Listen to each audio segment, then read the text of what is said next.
Boy, Jeff, third time I've heard you speak, and I like every one of them. I think you're a very good speaker. I like the organization of your speech. You kind of told us what you were going to tell us, and then you told us, and then you had a call for action and summed up very well. So I thought the organization was fantastic. My wife and I went to the Parade of Homes today, and I was just thinking about all of this as do you really need an 8,500 square foot house? You know, maybe you do. Maybe you have 12 kids or something, but even then you don't need that big of a house. I mean, these houses were gorgeous.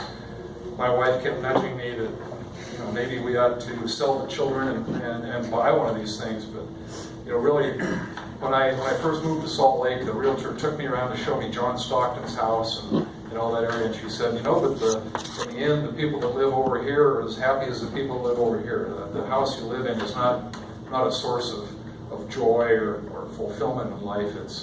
There's not a nexus between the size of your house and how happy you are. And the same thing with possessions. I like the fact that you asked us to kind of take an inventory of what we have in our closet. Number of shoes, I think I have maybe one or two pair. My wife has more than Imelda Marcos did, if you remember that story.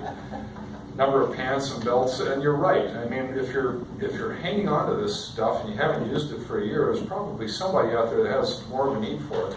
That probably doesn't have one pair of pants, one pair of shoes, maybe not a good pair of either one. I like that, is that we can be generous with what we have rather than just have it sitting in a closet. So I thought that was very effective. I liked your 3 challenges that you mentioned.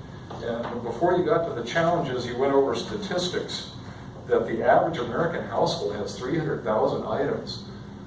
Wow, so that doesn't include grains of rice in the pantry, I hope, but I don't know how you get that high, but I suspect that you're right. You know, there's just, people have an incredible amount of stuff. And in fact, in this month's Toastmaster magazine, there's an article on how to minimize. And in fact, I can't remember the book. If you don't find joy in it, and don't keep it, throw it out. And the Swedish death clean or whatever. I keep thinking about that, is you don't want your kids to have to go through this junk that you've been too lazy to throw out. And it's good to do it now before somebody else has to go through this, call it junk, and then have to make that decision or do the work of throwing it out. So very timely speech, well done. Unplugging from media, I like that too. I mean, when Bill and Lawrence and I and Warren, we grew up, we played with rocks, basically, or sticks or something, and that was fine. You didn't need a lot of stuff, and especially the electronic stuff now that seems to be very addictive.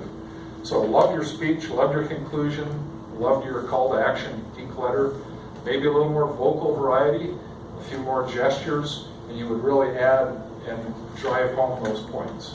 Mr. General Value.